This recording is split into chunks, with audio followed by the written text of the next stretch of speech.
Hey everyone, welcome to the Big Stud Sales Podcast, where I hope to help you nail construction selling. I'm Mike Claudio, owner of WinRate Consulting. I am a construction sales, business development, and leadership coach who focuses specifically on the remodeling industry. And I brought in my marketing expert, Ryan. Yeah, guys, my name's Ryan Weber, and I am the owner of Ryan Weber Marketing, where we focus on video and digital marketing. We want to help people understand how to get the right message and put it in front of the right person through the crazy digital world. And we are going to lead you to the business that you're hoping to have. Before we get in the podcast, let me tell you about the School of Construction Selling. I recorded over 6 days with Mike to get all of the content that goes into the School of Construction Selling. And what it is, it's basically his life's work of sales process. And it's really, really high quality educational content to help especially construction business owners make the right decisions in their sales process. We have over 55 videos. We're adding to it regularly to give you more content that's pertinent with the ever-changing market. And if you want some more information as far as how to get involved and learn from what Mike has done, check out the show notes, shoot him a DM at WinRate Consulting on Instagram, and he'll be able to give you the link of how to get going. Let's get on to the episode. What's up, studs and studettes? I like staring you right in the face. This is awkward. This I love is different. We have a new setup. So watch it in the video. It's over there. This is different. I love it. I'm looking like this now. I'm looking at you, people. I'm looking at you. Usually we would sit kind of not really across. Adjacent. We would sit next to each other. Yeah. Now we're staring each other in the eyes, and I love it. Anyway. So what's up, studs and studettes? Welcome to the Big Stud Sales Podcast. I want to thank everybody who's been engaging. As of the recording of this podcast, we've completed the 1,000 download mark, which we are super happy with. So I'm on 3 other podcasts. This is my 4th. And this is the fastest any of my podcasts have gotten to 1,000. So that's not because of us, as much as I would love to admit it. It's because of the audience that is sharing and letting people know about the content that we're doing. So thank you. I've done a lot of things in 2019, as a lot of you know, and I am probably most proud of the studette movement. Yes, I am. I definitely am. It was our so wives, the Tiffany duos. Yep. Ironically, we were both married to a Tiffany. And they are studettes. Yeah, they were the Mrs. Studettes. Mrs. Studs. Mrs. Studs. I like that. That sounds scary. But honestly, guys, I get a lot of feedback that I'm, pretty intimidating, kind of an unapproachable person sometimes. I don't because of those tattoos. It could be the tattoos. It could be a lot of things. It could be I'm a dick sometimes, but seeing that there's being value brought all over the place to an extent, and you guys are engaging with it and sharing it and making it a part of your routines. I'm very thankful. Samesies. You heard on a previous podcast that the goal's 1 million downloads this year. This guy is so ridiculous. So we're 998,988 away. But we'll get there. I'm saying 250,000. So if anything, just prove me wrong, people. Yeah. So, but thank you guys so much. But today, what we're going to talk about is the fortune in the follow-up. As most of you know, if you've engaged with my social media platforms, Follow-Up Friday is been a consistent theme on that since I started the page, because follow-up has been a primary part of my process for the last 10 or 12 years in all different sales and sales leadership in different industries, because it is the absolute number one way to fail is to not follow up. And you and I I do Mike's social media and digital marketing. So I handle Mike on the internet because Mike doesn't know the internet, but he knows great in-person and networking stuff. So we just had our end of the year meeting, and one of our huge goals of this year is follow up on the internet, because we don't do a very good job with that. You do a great job in person, but we did fail to do it on the internet. And this is why this is a really good topic for us, because we literally just talked about it. Yeah. And we look at it from different perspectives, right? You're more of the set the triggers, set the re-engagements, set the pixel, all these things I've learned about in the last year about retargeting. using those big words. Pixel. Look at you. It's a really small world, but it's big in the grand scheme of things. And Ryan will explain what that is in a few minutes. But from my perspective, and I mean this from my own personal experience, I ran a calculation at one point about 2 years ago and equated about 40% of my sales to follow-up. I would also agree with that in anything I've done. And if you look at the numbers, that would have equated to $2.3 million over the time period. It was about a 3-year time period I looked at. And $2.3 million was directly related to a follow-up activity. And for everybody, there's a lot of that. I've even heard clients, well, I sent them a proposal. If they want to hire me, they'll get back to me. Like, no. Lies. I mean, that is absolutely the wrong mindset because people get distracted. People get drawn away. People don't work on the same priority or sales process timeline that you're working on, and re-engaging with them in an environment where they can't even get some people to return their original phone call, and you're proactively keeping them engaged to keep them on their decision timeline process. Guys, it is a major differentiating factor. And in just general sales statistics, it takes 7 to 10 contacts or touches to get somebody interested to begin with. And then from there, it can take up to 18 to close the deal, right? Because like a touch could be a social media engagement, a post, a comment, a DM, an email, a phone call, a networking literally event. them seeing your name. Any touch. I just wanted to define a touch. It's any engagement that they have with an awareness about you. Eyeballs. There we go. So the follow-up. Touching his eyeballs. Okay, the follow-up is in most scenarios is half or more than half of the touches. Right. Because you're going to engage with them at a networking event, or you're going to run into them at the grocery store, and they're going to say, hey, I'm interested. And then you're like, okay, I'll send you a proposal. And then that was only 2 or 3. Yep. And it takes 7 to 10 to get a decision made on even if they're interested, and then maybe another 10 to close the deal. Yeah. So like if you look at Mike and I's relationship for his business, I work on the first 7 to 10 and he works on the remaining 18. So my goal is to be in front of not me, Mike, be in front of somebody between 7 and 10 times for them to raise their hand and say, you know what? I want to download that article. I want to go to your website. I want to buy your course. I want to contact you to have a consult, like whatever that next step is. But I have to try and reach them 7 to 10 times first. But they're not buying right initially. They're getting to you, and then you've got to do your thing from there. And ultimately, like the bottom line is, if you're trying to sell them in the first, it doesn't work. One call closes are dead. If you're in a one call close environment, you have your salespeople trying to close in the first in-home appointment, you're losing. I'm sorry to tell you that, but it ain't working. You might get 1%, which you can't tell You're going to close deals, but you're not going to get referrals. People are going to be happy. You're going to have buyer's remorse. You're going to be overcharging them. I've seen it. Yeah. But ultimately, like Ryan managing my social media is a new thing because I'm putting my efforts into other things to grow awareness, i.e. the private Facebook group, Construction Selling, and other avenues around speaking. So I'm putting my effort in other buckets. But up until like the first, 12 to 18 months of my business, I did it myself. Right. And I'm buying my time back by having a professional do it. So Ryan's perspective has always been in the marketing realm. But for me, it's like anything else. It's like the prospecting we talk about. It's like the proposal creation, invoicing. Everything needs to be in a structure. Everything needs to have its place in your schedule to get it done.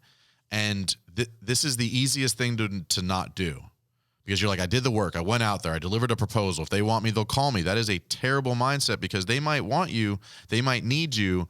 But people get busy, they get distracted, they have kids, they have family, they have jobs, they have financial struggles. They just forget. Literally forget. And man, I can't tell you how many thank yous for following ups I've gotten. I mean, like you said, 40% of your sales has come from follow-ups. I 100%, if I went and ran my numbers, it's probably pretty dang similar. And I'm going to let Ryan jump into the online send, but what I want to talk about just for 2 more minutes is around the mindset of it.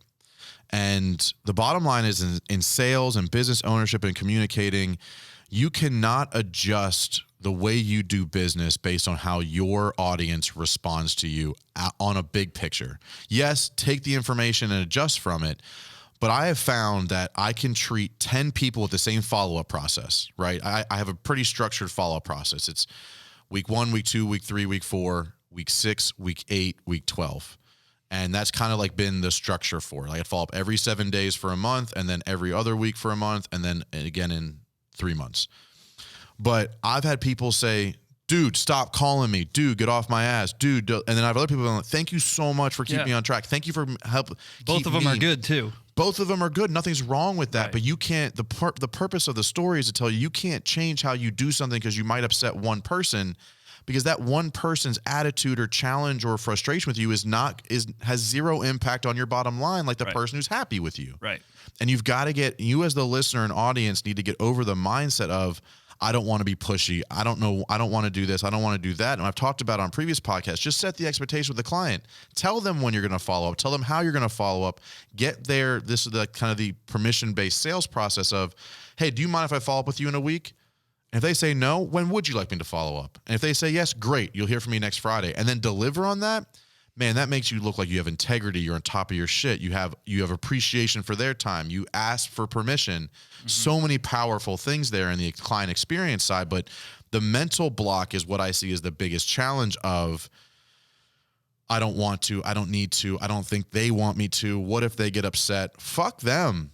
You need sales. And for every 9 people who you might frustrate, if you close one deal, that's more than you're probably closing now. Right. So I get pretty heated on this because it's the mindset, and I feel so bad for people who can't get over it because it is absolutely holding you back from reaching potential and revenue targets and personal income levels that you don't think you deserve or can get to by a simple activity of saying, hey, following up like I said I would, where are you in your decision-making process? Let's talk about it. So Ryan, talk a little bit more about the passive side, right? The retargeting side. It's not passive in the execution, but it's more passive in how it works. So I do a lot of Facebook. And when I say Facebook, that means all social media advertising with digital ads. Facebook, YouTube, Instagram, I just call them Facebook ads because it's the easiest one that everybody has talked about. So when I look at the ad perspective, you need to be organically posting. When you're organically posting, you're just grabbing an audience. Well, if you want more eyeballs, which is what we're talking about with theoretically a follow-up, one way to do it is to run ads. And so when I'm running ads, I've got a very large strategy. And a lot of people, when they think of a Facebook ad, before we used to talk, if I said, hey, Mike, let's run a Facebook ad, what would you equate that to? It's making a sale. I'm only running an advertisement to make a sale. There's no point of me spending dollars if I'm not going to get dollars back. Well, let me just clarify that. Like, it could be an indirect direction to a sale. Like, you could be driving an ad. Like, we're talking about building a blitz for the course, about driving them to a free webinar, which then sells the course, right? And so it may not be directly for a sale. And that's where I was getting to. So, like, most people are thinking, if I'm running an ad, it is because I want a sale. I am trying to get a direct response. My first 6 parts of an ad campaign that I structure has 0 call to action. There is literally nothing you can click on.